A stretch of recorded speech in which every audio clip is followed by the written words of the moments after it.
I'm here with Sarah O'Malley-Fisher, head coach of the Cougars softball team.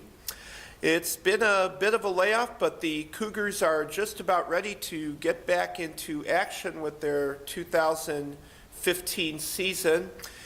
Conference play begins this weekend with the Cougars on the road against Lakeland and Marian.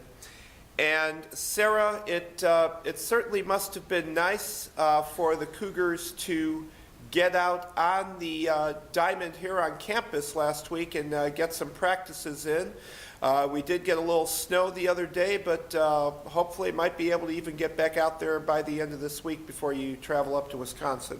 Well, we didn't get a little snow, we got a lot of snow. So, you know, again, the weathermen were right on task with that. So, all last week we were outside, we were able to get on our field.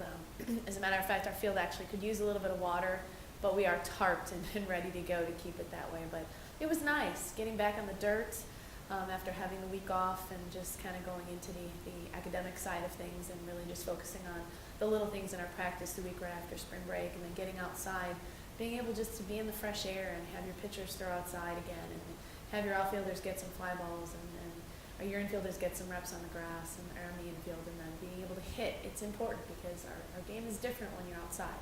So you can practice as much as you want indoors, but when you get outdoors, the elements are different. So it was nice. Unfortunately, we had the snow Monday, and our field's tarped, and if we get the rain that they're expecting for us to have, hopefully we'll be back on our field tomorrow or Thursday.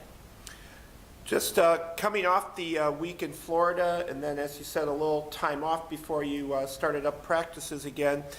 What were some of the maybe specific areas you looked at? You obviously talked about getting a chance to hit outdoors and that. Just maybe what were some of the specific things you looked at, and how did it go from your perspective? Well, we're just keeping things simple. You know, right now you're in the part of your season where you're not getting your athletes to overthink things too much. You know, you want them to build off the success that they had over spring break, and so I kind of like to call it the academics, or going back into the fundamentals of things, just working on the little things that make them great and keep focusing on those things and putting them in situations with those little things so that they can control the things that they can control, and they can make the commitment that they're trying to make to be ready for the weekend. And this will be a nice weekend for us. Lakeland and Marian are always tough opponents. They're coming off of some great opportunities that they had to play down on their spring breaks. So they've actually played a little bit sooner than we have, but I'm sure that they're getting ready to go just as we are. Last year, the Cougars took on Lakeland and Marian here. Well, technically not at home, but we played them out in Mount Prospect, and had some pretty close games, as I recall.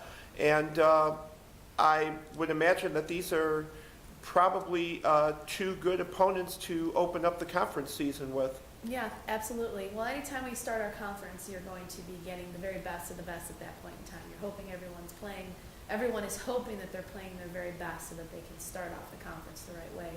And that's where we're at. So going up and seeing Lakeland on Saturday, and then Marian on Sunday. And then that prepares us for next week. We've got two non-conference games against two fantastic programs in Carthage and North Central, and that gets us ready for the following weekend. So. All right. Sarah, I'd like to thank you for your time this afternoon, and best of luck to the Cougars. Let's hope the weather allows us to play, and if it does, good luck to the team, and let's start the conference season in style. Great. Thanks, Jim.